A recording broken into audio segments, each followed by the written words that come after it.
Still hiding your confidence because your outfit isn't doing the talking? My name is Wuraola Ubaka. I am called your profitable fashion coach because if your business isn't making money, why are you even in business? At Wura, we don't just make clothes. We create statements. Our timeless ready-to-wear pieces are created for the woman who walks in grace, owns her space, and turns heads effortlessly. And if you are a fashionpreneur struggling to turn your talent into real income, especially if you are stuck in bespoke and want to transition to ready-to-wear, the Profitable Fashionpreneur Academy is your next step.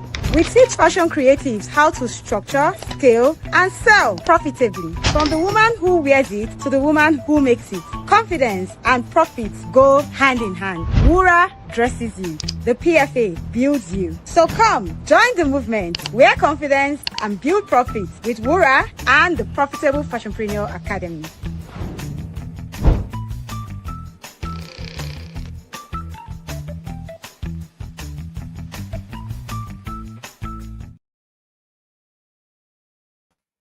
The 4-level model of leadership and how to replicate it in your fashion brand.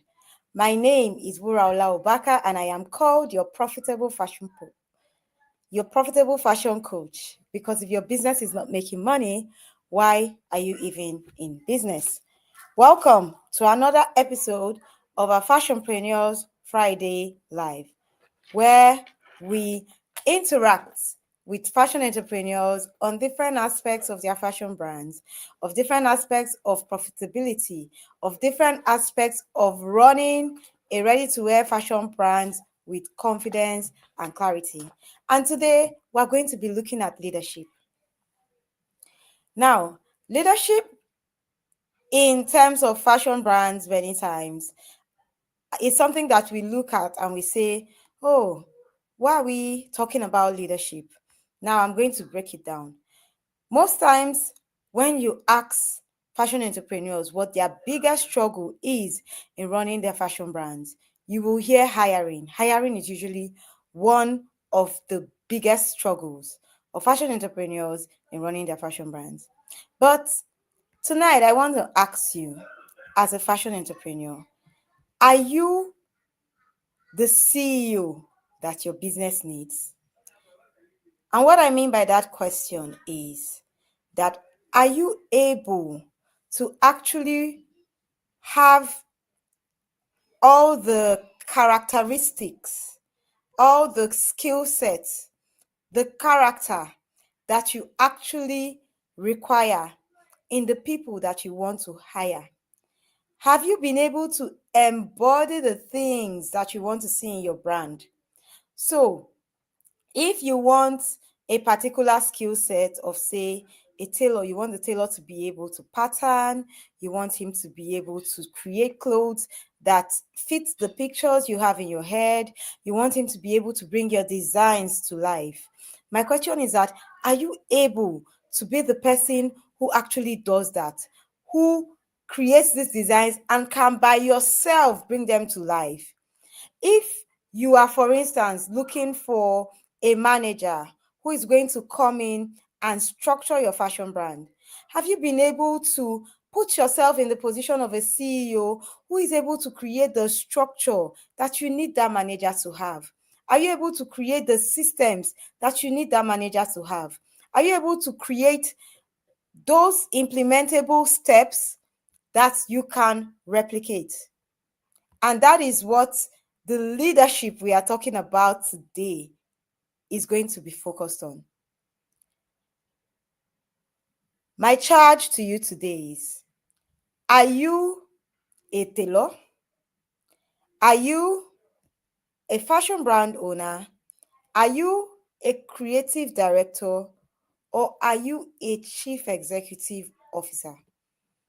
Are you the CEO of your brand? And what does it mean to be a CEO? It means that you are able to step into any role and function effectively in that role. It means that you are able to create structures that are replicable. That's what it means to be a CEO. So, one moment, please. So that's the question today. Are you the CEO that your business leads? Now, if you have ever said that I cannot find good staff, this session is from you. Now, why do most fashion entrepreneurs remain overworked? What is the reason why fashion entrepreneurs remain overworked? Is it because they are not hiring? Okay, they are hiring. There are some people here who actually have a team. You have a fashion team, you have hired, but yet you are still stressed. You're still all the time coming into your store, shouting, screaming. You're still tired all the time. Why? This is why.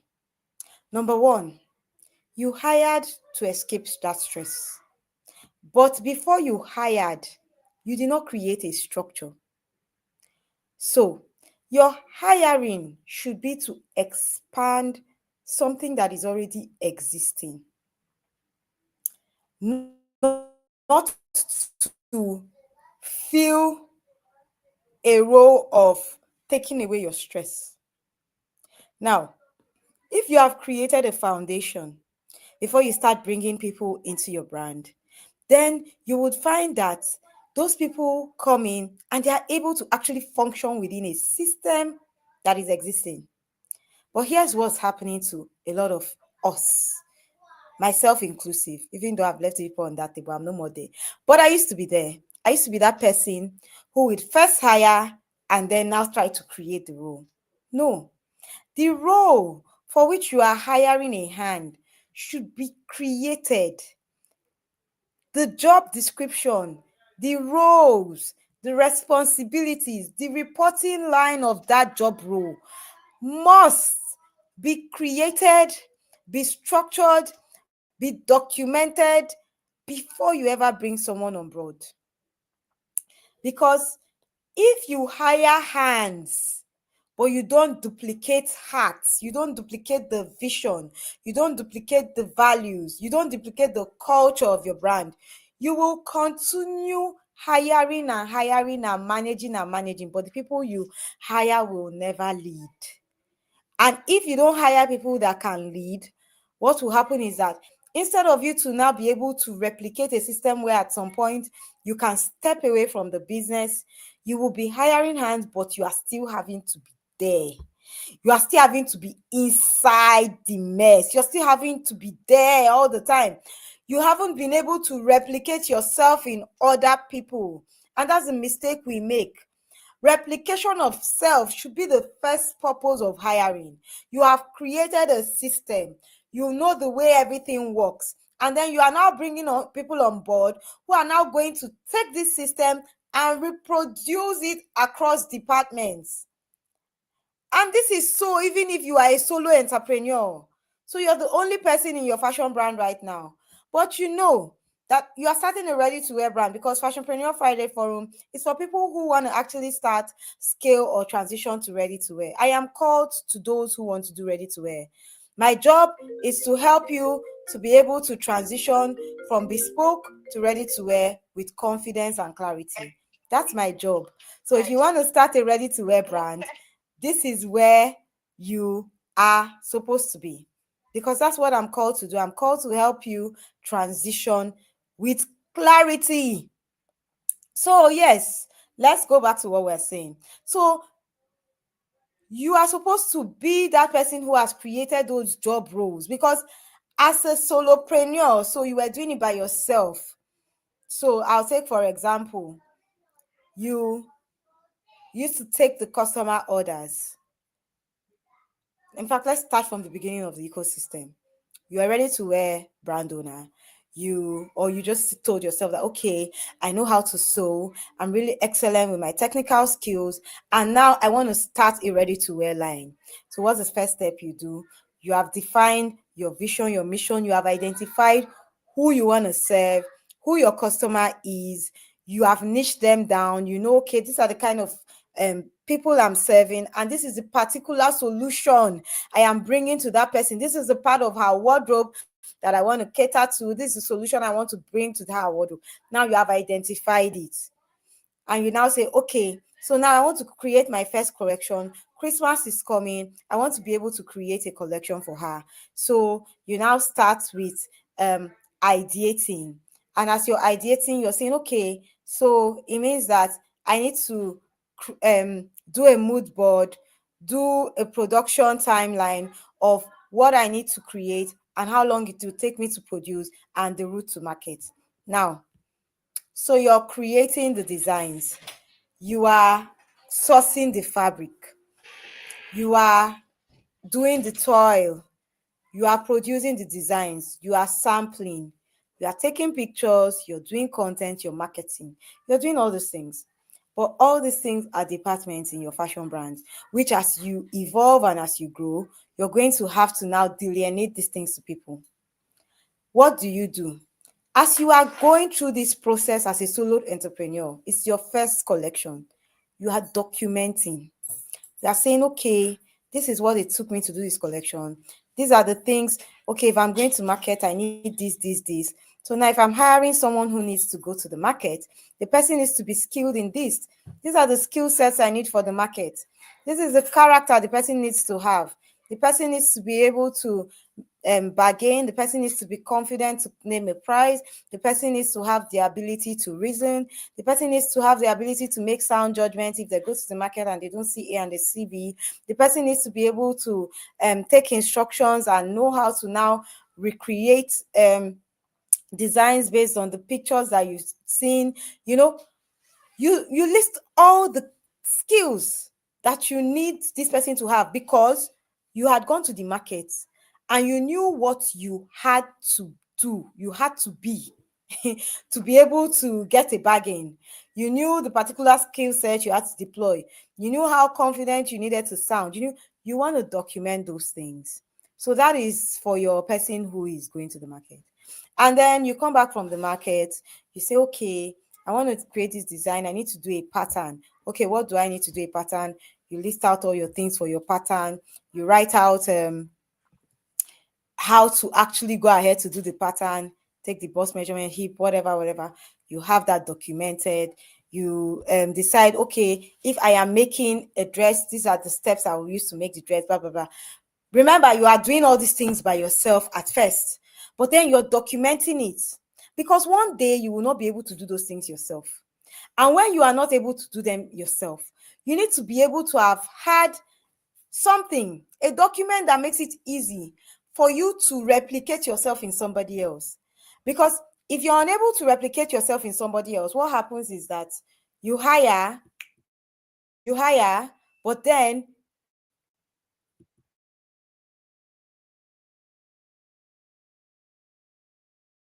then you cannot actually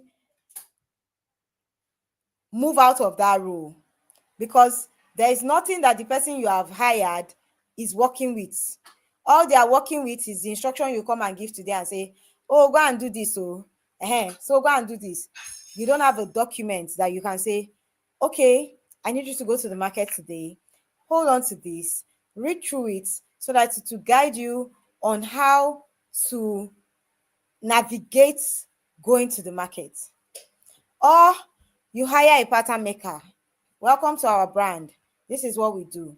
I need you to do this today. This is a document. This is how we create patterns here. These are the type of patterns we create. This is the structure we use to create the patterns. So as you are that solopreneur and you're going through all these things, you need to be going through them intentionally, knowing that one day you will not be going through these things alone. You will have a team. And that's why today's forum is about leadership. It's about leadership. It's about teaching you how to become a leader, not just a hirer. I don't want to have fashion entrepreneurs who are just hiring. Every day you hire, and the next day you complain, and the next day you hire because you did not create a leadership system around your hiring.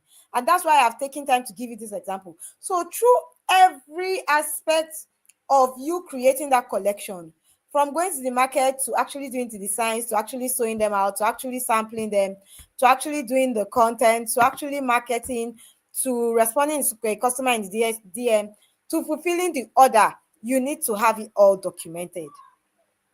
So that when you start having your first set of hires, you are able to say, okay, this is the document.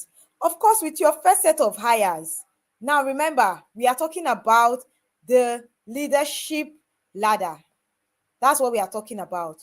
We are talking about how to actually create a model of leadership within your fashion brand, so that you are able to replicate yourself in other people. So now we are talking about the first level, which is your first set of hires. With those first set of hires now, you are saying, okay, how am I creating a succession plan? How am I creating a succession plan? Now, what do you start to do? You start teaching your team how to mirror the things you do. Your team first starts to mirror you.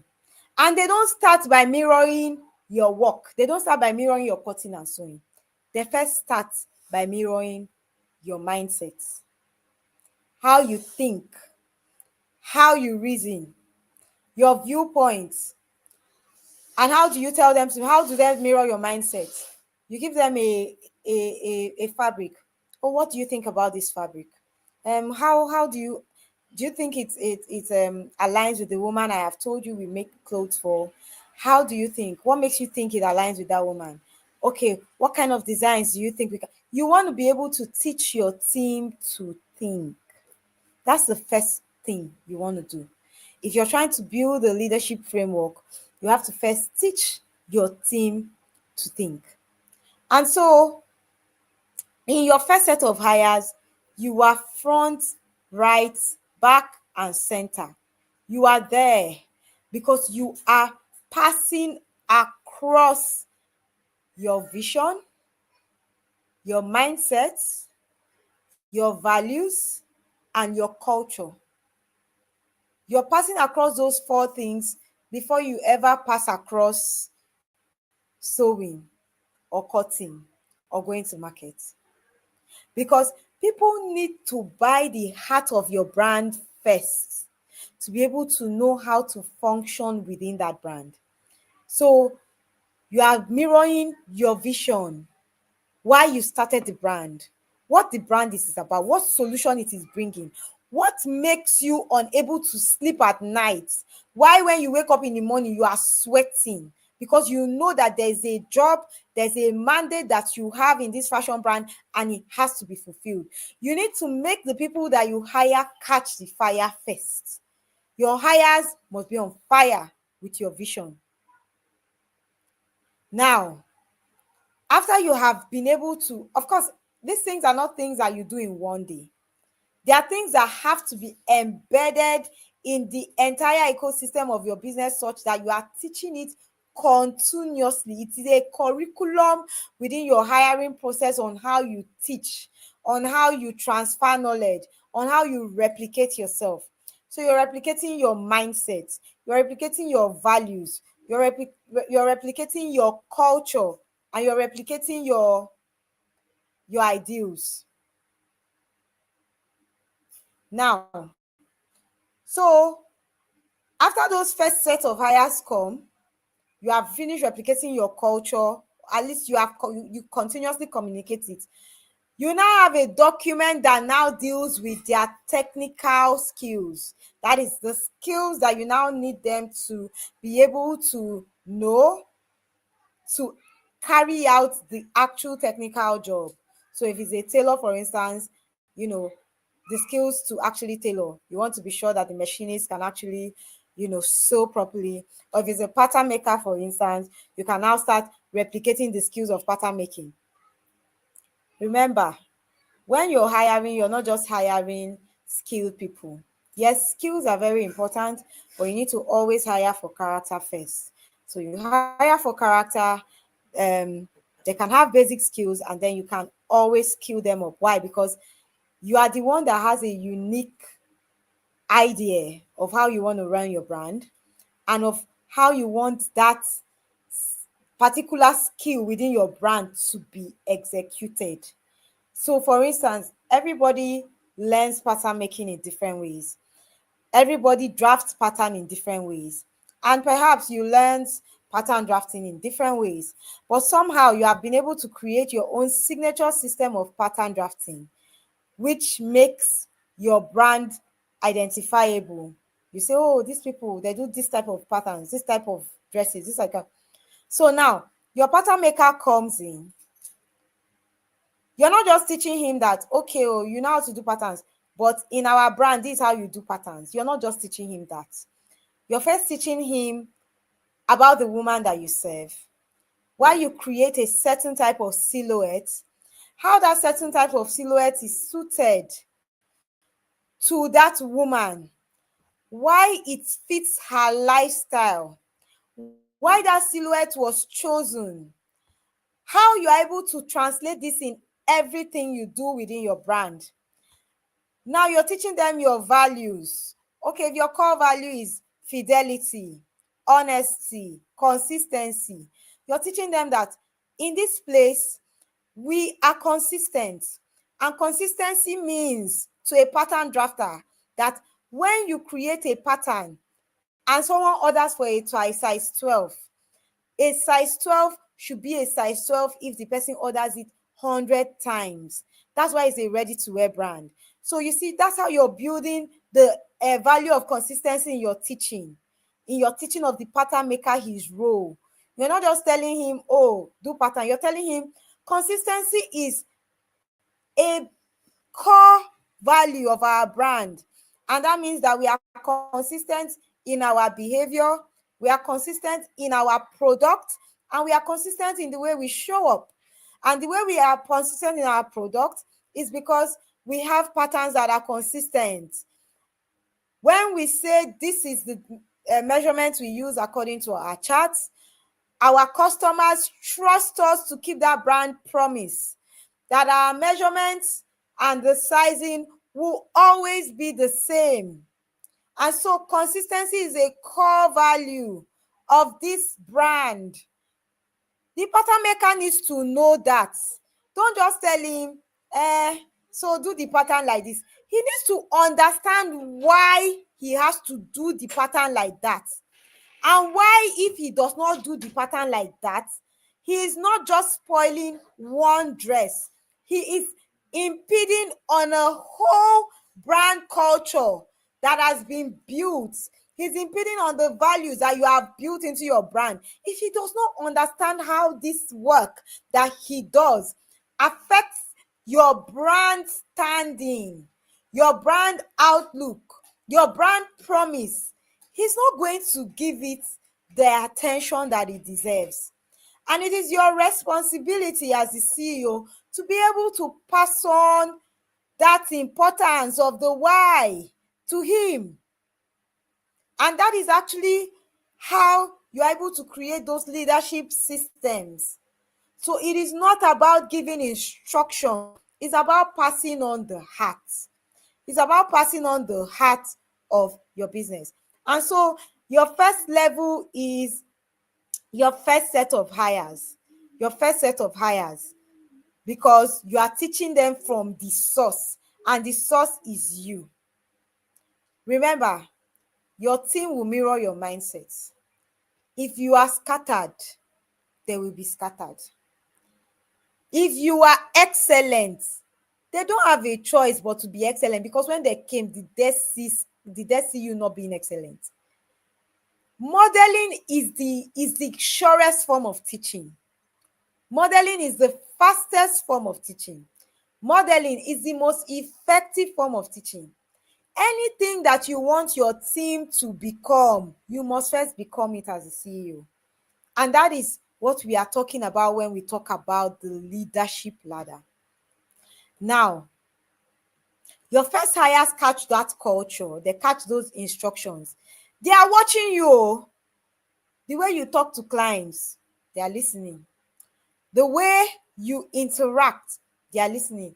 The way you answer people in the DM, they are listening. If you dishonor your clients, you are dishonorable. Someone comes to you, oh, how much is this vest? You say it's 20,000. Say 20,000 for what? And then you say, abeg, I did not beg you to come here. If you don't want to buy, you leave. It's not by force to buy. And you'll be openly saying, all these customers self, that's how they'll just come and be disturbing people in the DM, blah blah. You see the way that you are talking flippantly about the customers. That's how your staff, they're seeing it too. You see the thing about culture, whether you pass it consciously or unconsciously, something is being passed. Whether consciously or unconsciously, you are passing a culture. So you best be sure that you are passing it consciously, so that you are passing the right culture. So for every time you talk down on your customer, oh, someone orders something, you say, all these fat people, I don't know why she just a fat full everywhere. That's how last time now she came, she ordered size 12. Now she don't go add weight, now 18, she can't, they complain. You are just talking. They are carrying it too. Tomorrow, when you are not there, that is what they will replicate to your, that thing that they will replicate it. Because whether you thought you were teaching them or not, you have taught them. They have learnt it. Whether you thought you were teaching them or not, they have learnt it.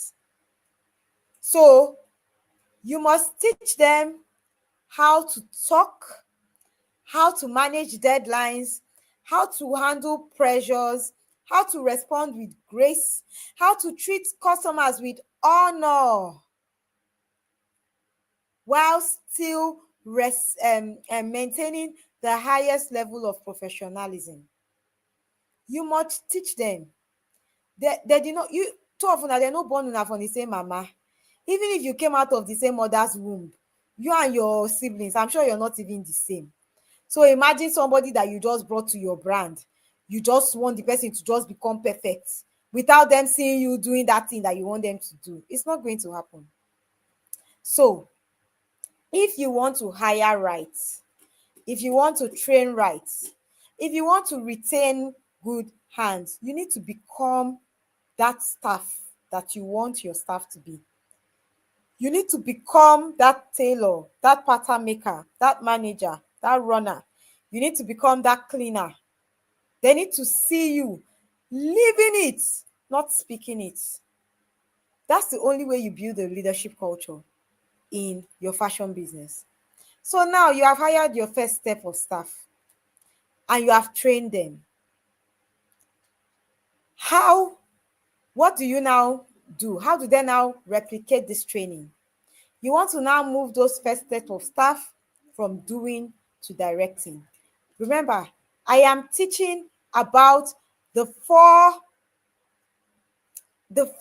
levels of leadership within your fashion within your fashion brand. The first level is you. So I started from you. You are the first level. You are the source. You have to form what you want your brand ecosystem to be. You have to form it before you bring people in. So formation before multiplication. Then the second level is your first set of hires. I call them the first generation. Your first generation of staff. They are the ones who learn from your proximity. So you are there, you are right there, you're inside, front and left. You are training that first generation. You are passing on the brand cultures, values, the brand voice, the tone, the brand mindset. You are passing it on along with the skill sets. Now, after you have passed on this first set of hires, you're still expanding. You now say, okay, you're hiring more people. Now, instead of just hiring more people, you just keep hiring. What you want to do is that you want to move those first set of people from doing to directing. Remember, I'm teaching you how to build a system of leadership within your fashion brand so that you can rest, so that you're not constantly hiring hands, but you're still tired. You're still inside every time you're inside, you're constantly hiring hands, but you're still tired. You want to be able to build that system of leadership. So That first hires, you're down there, you're down in the mess and you're teaching them. Now, these first hires have learned, but you're still expanding. You need more hands. So you hire the next set. You hire this next set. Now, that first set of hires, which I call your first generation, become your builders. They start building. You take them from doing and put them in directing. So instead of hiring another tailor and the other tailor is still tailoring and this other person, you take them from doing to directing. You now want to have one head tailor, depending on the how your organization is structured. If you're still small scale, you're still going, you want to have one head tailor, and that head tailor is the person you cascade information down to, and then he now cascades it to other tailors. He has already like you have already trained him in your culture, your mindset, your values and everything. So now he now starts training the others in that culture. He's now with them in the mess. He's with them in the production room, ensuring that, oh, why is this thing not like this? Remember, in this place we are excellence. Excellence means that if we see a seam that is not straight, we take it out and we do it again. No, why do we have this? We can't put something that is itchy on our customer's body. In this place, we are empathetic. We care about our customers. We put ourselves in our customer's shoes. So what that means is that if we try this lace on our body and it's itching, it does not get given to a customer. What can we do to make this lace better? How can we line it? That's the language. That is how you pass on the values. Okay, the production manager, he sees somebody that did not cut well. Okay, this thing you cut, I don't think it's quite right. If we send this out, it's not going to give us a culture of excellence. Is it negligible? Yes. But is that really what we want to be? We're an excellent brand, which means that everything we do must look excellent.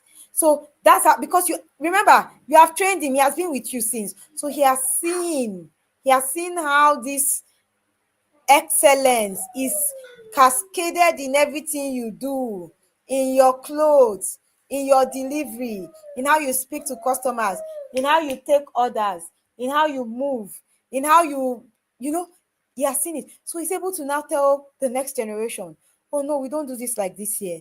If we do this like this, it will make us look somehow. This is how we do it. So he's passing both the skills and the hearts. He's passing both the skills and the culture. He's passing both the skills and the value. So, building leadership in your fashion brand is not about technical skills. As far as I'm concerned, that's the least of your problems. You see, technical skills, they can be taught. And that's why I always say that if you are a fashion entrepreneur, you want to be a CEO that understands every aspect of your business. Because even if you want to skill up your staff in technical skills, so you can take they can take pattern drafting courses. Even after they've joined you, you can guide them through how to execute particular designs, but you can't teach them hacks. So if you have hired for character already, you know that this person was already suited to meet what you want in your organization. Now, this does not excuse the fact that people come and they go. People will leave, and it's okay, because you're building. They cannot be with you forever. They can't. That's why you build. But what will happen is that if you are constantly cascading the culture of your organization, even if people leave, that culture will still be permeating through the entire organization, because that's all they know. That's all they know. It's like when you're training up a child. When the Bible says, oh, train up your child in the way they should go. When they grow up, they don't depart from it. It's like when you're training up a child. When that child comes into the world and you start telling them, okay, no, but we don't do this like this. Do it like this. We don't do this like this because, we don't do this like this because, we don't do this like this because, every day you're building precept upon precept, line upon line. That will be all the child knows. Even the day the child wants to deviate, he will remember that he saw these things. He did not only hear them, he saw you live them. He cannot be anything else, because who does he want to be? That's all he saw. He saw it. It wasn't that you just came on and you were talking. He saw you live it. That's still the same way you need to live it. You need to live it in your fashion brand. You need to be that fashion CEO. So by the time that first generation has gotten it, they are now the ones teaching the next generation. So now you have generation 2. You have the second generation of your leaders. And then that generation 2 now begin to build. Because remember, generation 1 is duplicating in generation 2. You're no longer the only source after you've trained generation 1. You're no longer the only source. You are building a system. If we look at Luke chapter 10 verse 1, it tells us how the Lord appointed 70 others and sent them 2 by 2. And why did he send it 2 by 2? Because he wanted somebody to have somebody else to shadow. I always say that in business, 1 is a dangerous number. So as you're creating departments within your ecosystem, within your brand, so you're creating like an order fulfillment team, a production team, a sales team, a marketing team, you want to, as much as possible, batch it in 2 people per department. So you can start with 2 tailors. If you're doing like order fulfillment and marketing and it's 1 team, put 2 of them together in 1 department, order fulfillment and marketing, so both of them are learning it. If you're doing logistics and you're doing that logistics, you can put your logistics to be your cleaner, your logistics, that is order fulfillment, and your runner, so procurement. You can put 3 of them, those 3 departments together at the same time, and just have 2 people that are shadowing each other. And why do you want that? Because 2 of them will hardly leave at the same time. Even if somebody wants to leave, 1 will remain. So that way you are building a system where you're building it 2 by 2. So at every point in time where you no longer have 2, you are immediately thinking of how to replace that 2, that 1 that has missed, that is now missing. And that first generation that you train, because you have trained them, is now replicating that teaching. So you don't have to come down every time to start from beginning. And that's how you start building a legacy brand, right? That's how you start building a legacy brand. And then as you now move on, your future team, the team after the second team, may never even meet you. You may see them when you're onboarding, and then maybe during staff meetings, when you're having weekly staff meetings, you see them. They say, madam has come, oh, staff meeting, they come, staff meeting. Because you have already built 2 generations that already have the heart, the culture, the tone, the values, the mindset. You have built it. So now what you're doing is you are stepping into a supervisory role. You come in, the line head reports to you, you see what is happening, you get performance evaluation reports from those below. Say, okay, who is the employee that did the most this week, who had the most speed, who has it. So you are thinking, because you have freed up yourself from that thing that happens downstairs. You have freed it up. So now you're thinking like, okay, what are the things that are exclusive to me? Remember, today we are teaching the 4-level model of leadership and how to create it in your fashion brand. The first level is you. You're the source. You first teach yourself, train yourself through the entire ecosystem and document it. The second level is that you're hiring people, you're training them in that ecosystem, you're giving them the documents, they are seeing how the documents translate, you are making them understand your mind, your values, you are tangibly translating that values into their skilled work that they do. The third level is that you are now taking a new set of hires. Those new set of hires are now being trained by the people that you trained. So your first set of hires are moving from doing to directing. So they direct the second set of hires. And by the time you're having your third set of hires, you have two levels of leadership that have been built that are now taking. So you have your line heads, which is the main heads of each department, and then you can now have your sub-unit heads, and then you can now have those under them, and you just keep cascading it like that. The mistake we make is that instead of us to create levels of leadership, we have tailors. We just have 20 tailors, all of them are the same.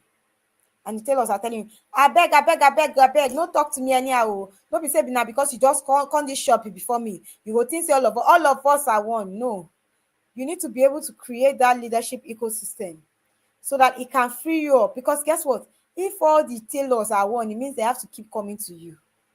No, make we hear from madam. I no go do am unless madam tell me. But by the time you've created that leadership structure, that as they are coming in, they know that you don't get to just come to me. There is a system.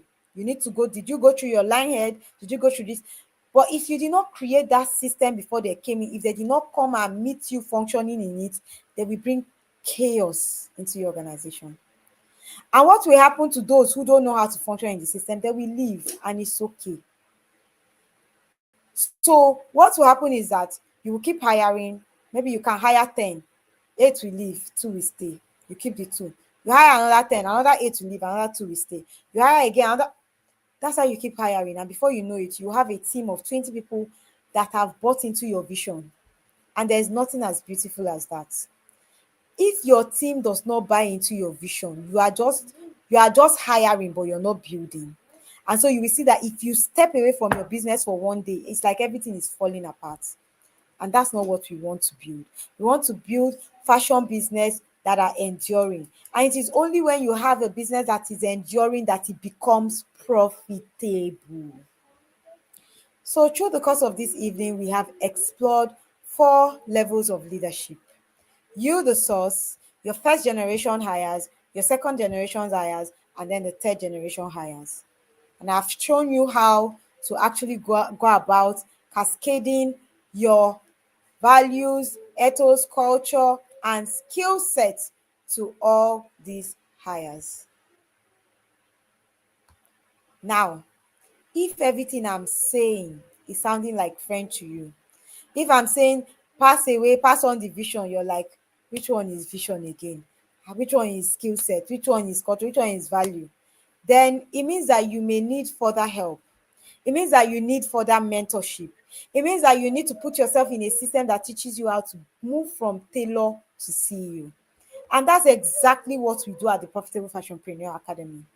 I have created the PFA Ready-to-Wear Bootcamp for fashion creatives, for fashion entrepreneurs, for managers of fashion brands who need to know how to actually put in a structure that makes their fashion brands profitable and properly run. And in the PFA Ready-to-Wear Bootcamp, it's a 90 days accountability program, hand holding. We leave no stone unturned. We make sure that when you come out of the bootcamp, you are equipped, not with talk, not with cho. You are equipped with practical strategies that we have shown you how to implement to ensure that your fashion business becomes and remains profitable. You see, many times when we think about the notion of profits, we think that profits are in how much we sell, how much we make. But often our profits are lost in our systems. They are lost in that tailor that comes to work and cannot listen to your manager. And so he doesn't actually sew out the things that he's giving for the week. They are lost in that inventory that you have kept for so long, and you are still buying new things with the profit you're making. They are lost in that customer that left because someone within your brand spoke to her rudely and she said she's not coming back. They are lost within that system of follow-up that doesn't know how to honor the customer, that doesn't know how to make the customer feel like king. They are lost in that system of inconsistency that brand value of consistency that you have failed to cascade. And so your tailor does not understand what it means to say that a size 12 should be a size 12. He does not even understand the importance. And so you send that dress that should be a size 12 to your customer and is a size 14, and you have to pay the return cost to bring it back and then send it back. They are lost in people that don't do proper quality controls. So you send out a dress without buttons because they do not understand the importance of the work that they do. Yes, their job is just beading or buttoning, but they do not know that this, because button with excellence, it means that that dress will come back and it is hurting the image of your brand, and it is making your customer not to trust your brand, and it is making your customer mindful of not coming back because they think that if they order the dress it will come without buttons. It is your job to make people understand the importance of the roles they play and how those roles go beyond being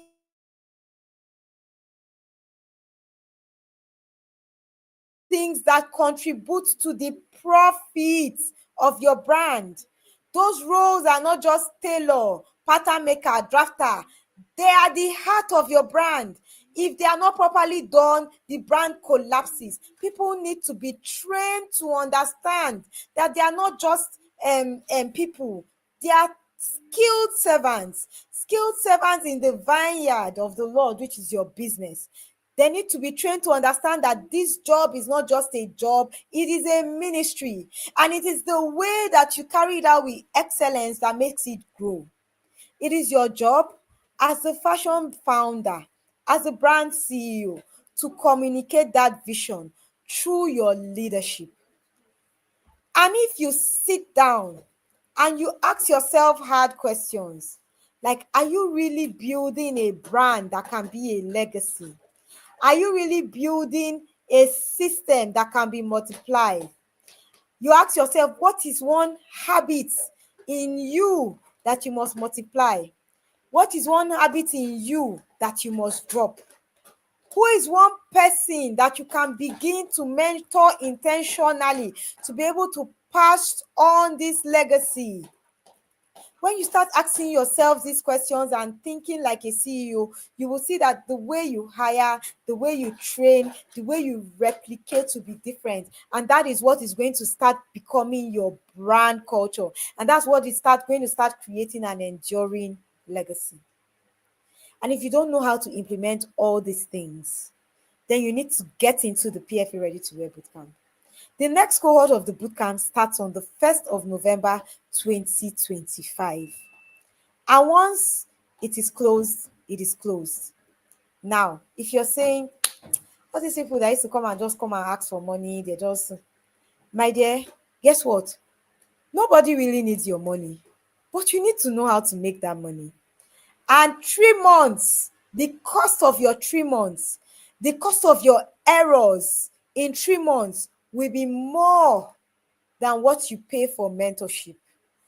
Because many times, going back to correct errors are more costly. I often say that the PFA was created out of a burden. It wasn't something I personally, who wants to come and start training fashion entrepreneurs, teaching them business secrets.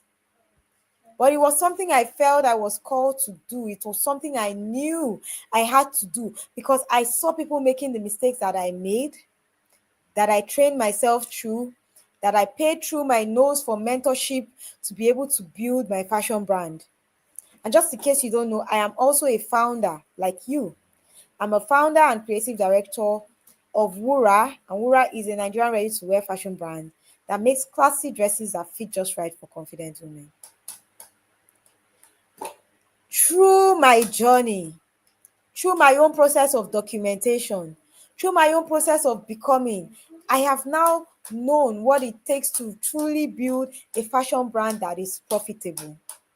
And so I invite you that if you have been a CEO for so long, you've been probably a bespoke fashion entrepreneur, you're trying to transition, or you just got out of fashion school, you've done 1 or 2 internships and you feel, you know what, I'm now ready to start my fashion brand. Or you've been running your ready-to-wear brand, but something is not quite right. You know, there are systems you don't understand. There are things you don't understand and it's costing you money. You are making money, but you are bleeding it out. Then the PFA is created for you. It's actually created for you. At the Profitable Fashionpreneur Academy, we teach fashion entrepreneurs, fashion creative, how to start, scale, or transition to ready to wear, how to become more profitable with confidence and with clarity. That's what we do. And through all the courses we create, but especially through our signature course, the PFA Ready-to-Wear Bootcamp, we are creating an army, a movement of fashion entrepreneurs that are truly profitable. Enough of all this sewing and staying hungry. You have been sewing for 10 years. You inherited sewing from your mother, your father, your brother, but you cannot somehow be able to create something substantial that you can pass on to your children out of it. You have not been able to create a legacy out of it. At the PFA, we teach you how to turn your fashion brand into a legacy, not just a hustle. And that is why you want to join the next cohort. Like I said, it is starting on the 1st of November 2025, which is, I think, exactly a week from now, or maybe next week, Thursday, something like that. Now, at 9 p.m. today, and every day through to next week, so every weekday till next week, Thursday, till the 31st of October, we'll be meeting fashion entrepreneurs who have actually been in the PFA Ready to Wear Bootcamp over the course of the last 90 days. And they share their transformational journey, how they were able to come into the bootcamp and create, build fashion businesses with clarity. At 9 p.m. today, we'll be joined by yet another fashion entrepreneur who will be sharing her journey. And I invite you to join us at 9 p.m. if you want to really know what it is we do at the PFA Ready to Wear Bootcamp. Not through my lens, but through the lens of someone like you who has walked in your shoes and who has walked into the PFA Ready to Wear Bootcamp and is working out. You want to hear her own journey, her trials, her triumphs, and what she has been able to take away. So I invite you to join us by 9 p.m. today, same station, Facebook, Instagram, and YouTube, where we'll be sharing that journey. So, to recap, we have been dealing with the four level model of leadership and how to create same in your fashion brand. I've told you that the first level is you, who is the source. You need to be the frontline general of your business. You need to know all the things that the departments that you will now want to start creating it to have. You need to document. And so that when you bring the first set of hires, you are right there, front, left, and center, teaching them all the things you need them to know and helping them to be able to replicate the system that you have already created, that you've already documented. And after that, you want to bring this next set of hires, and those first set of hires become the directors. They move from doing to directing. And you're teaching that second set of hires, and you are not just training for skill, you are passing on culture, tone, vision, character. That is what you're passing on to the people you're hiring. The second level are able to now go to directing and direct the second level. And by the time you're hiring the third generation of staff, you no longer need to be there because you have a first generation who trained the second generation, and now you have two generations that can train. So the second generation can train, and the first generation can co-train, supervise. So it's only the things that are absolutely out of hand that come to you. And that is how you build a legacy brand. And that is how you're able to hire and actually step away, not hire and still be overwhelmed. So you don't just hire hands to help, you hire a heart to build. And if there's nothing you take home today, that is what you should take home. You don't just hire hands to help, you hire hearts to build. So this has been our Fashionpreneur Friday Live series. If we have any questions, we can go ahead and drop them in the comment section and I will take them. But if we have no questions, I remain your one and only profitable fashion coach. My name is Wuraola Ubaka, and I leave you with the same message I leave you with every day. Is your business making profits?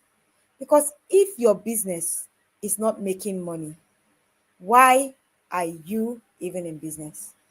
See you by 9 p.m. on my profitable fashionpreneur journey. And also, see you same time, same station next week for Fashionpreneur Friday Live. Thank you and God bless you. Have a fantastic weekend. Still hiding your confidence because your outfit isn't doing the talking? My name is Wuraola Ubaka. I am called your profitable fashion coach because if your business isn't making money, why are you even in business? At Wura, we don't just make clothes. We create statements. Our timeless ready-to-wear pieces are created for the woman who walks in grace, owns her space, and turns heads effortlessly. And if you are a fashionpreneur struggling to turn your talent into real income, especially if you are stuck in bespoke and want to transition to ready-to-wear, the Profitable Fashionpreneur Academy is your next step. We teach fashion creatives how to structure, scale, and sell profitably. From the woman who wears it to the woman who makes it. Confidence and profits go hand in hand. Wura dresses you. The PFA builds you. So come, join the movement. Wear confidence and build profits with Wura and the Profitable Fashionpreneur Academy.